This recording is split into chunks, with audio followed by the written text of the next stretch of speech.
अर्वाचीन India school में आपका स्वागत है। यहाँ शिक्षा संस्कृति के साथ सपनों को संवारते हैं, तो देर किस बात की, अपने भविष्य को अर्वाचीन स्कूल के साथ उज्जवल बनाएं। आज ही एडमिशन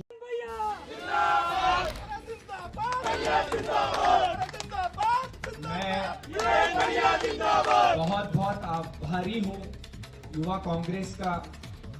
जिन्होंने बुरहानपुर में इतना तन मन और भाव और भावनाओं से स्वागत किया। सभी लोग आप ताली बजा के अपने लिए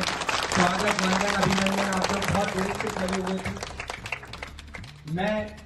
आदरणीय शेरा भैया को नमन करता हूँ। मेरा छोटा भाई देवेश्वर जो मेरे साथ पहले दिन से कंधे से कंधा मिला के लड़ाई लड़ रहा है, आदरणीय हर्षित भाई, शादाब भाई और जितने भी हुकूब भाई, आदरणीय हमारे जिलाध्यक्ष जी और यहाँ पर पधारे आन बान शान बुरहानपुर की जान और जनता को नमन करता हूँ और प्रणाम करता हूँ। आज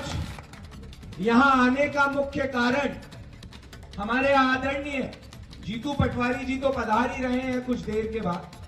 पर बुरहानपुर की एक एक नौजवान कौम और एक एक नौजवान को पता होना चाहिए कि 27 तारीख को 27 जनवरी को एक नया इतिहास का पन्ना लिखा जा रहा है। मैं हर मन से इस बात को कहता हूं कि इतिहास रटा नहीं जाता, इतिहास रचा जाता है और 27 तारीख को हम इतिहास रचने जा रहे हैं महू की धरती पर। ये महू की वो धरती है जिसमें भीमराव अंबेडकर जी का जन्म हुआ और वही भीमराव अंबेडकर जी जिन्होंने आज हमारे और आपके हक की लड़ाई के लिए अपना जीवन, अपना समय, अपना बचपन संघर्षों से गुजारा और उस पीड़ा से गुजारा जो मैं और आप कभी सोच ही नहीं सकते इस देश के अंदर। वो दौर था कि जब चटाई भी खुद के लेके जानी पड़ती थी पढ़ाई के लिए और गिलास का पानी भी खुद के लिए लेके जाना पड़ता था। जरा संघर्ष समझो नौजवान, आप तो आज के संघर्ष की बात कर रहे हो, उस दौर के संघर्ष की अगर बात करोगे तो आपकी रूह कांप जाएगी या आप आत्महत्या की कोशिश कर लोगे, क्योंकि उस दौर में वो पीड़ा भीमराव अंबेडकर जी ने झेली कि वो कहते थे शिक्षा वो शेरनी का दूध है, जितना पियोगे उतना दहाड़ोगे। तो याद रखिए जितनी कौम यहाँ खड़ी हुई है, जब तक शिक्षा ग्रहण नहीं करोगे तब तक अपने जीवन में अपने लक्ष्यों को प्राप्त नहीं कर पाओगे। इस मन से मैं कहना चाहता हूं कि जब हम इतिहास की बात करते हैं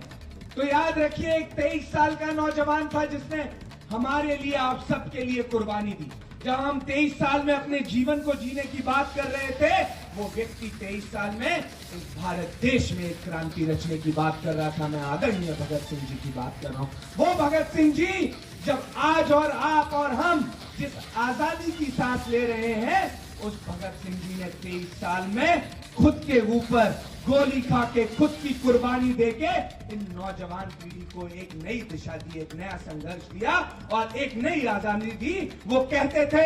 मेरे सीने में जो जख्म है वो फूलों के गुच्छे हैं, अरे पागल ही रहने दो, हम नौजवान पागल ही अच्छे हैं। इस सोच, इस विचारधारणा के भगत सिंह हुआ करते हैं। आप समझो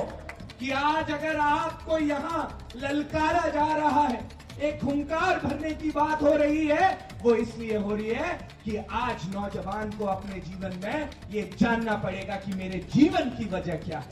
मेरा जुनून क्या है। अगर खुद को दिशा नहीं दोगे, खुद के विचारों को दिशा नहीं दोगे, तो याद रखिएगा ये आने वाला समय जो भारतीय जनता पार्टी आप और हम जैसे नौजवानों के लिए लेके आ रही है, आने वाली पीढ़ी आपसे हिसाब लेगी। क्योंकि इस पीढ़ी ने तो लड़ाई लड़ी थी जिसकी वजह से हम और आप आज आजादी की सांस ले रहे हैं, लेकिन अगर आज आप उस लड़ाई में इकट्ठा नहीं हुए तो इस संविधान को जो कुचलने की बात भारतीय जनता पार्टी कर रही है, वो पिछले 5 साल से आप देख रहे होंगे कि डर का आलम क्या है कि आदमी कहीं ना कहीं अपनी आवाज उठाने से भी डरने लगा है, अपनी क्रांति भी करने से डरने लगा है कि जो चाहे वो धारा ये लोग लगा देते हैं। तो ये संविधान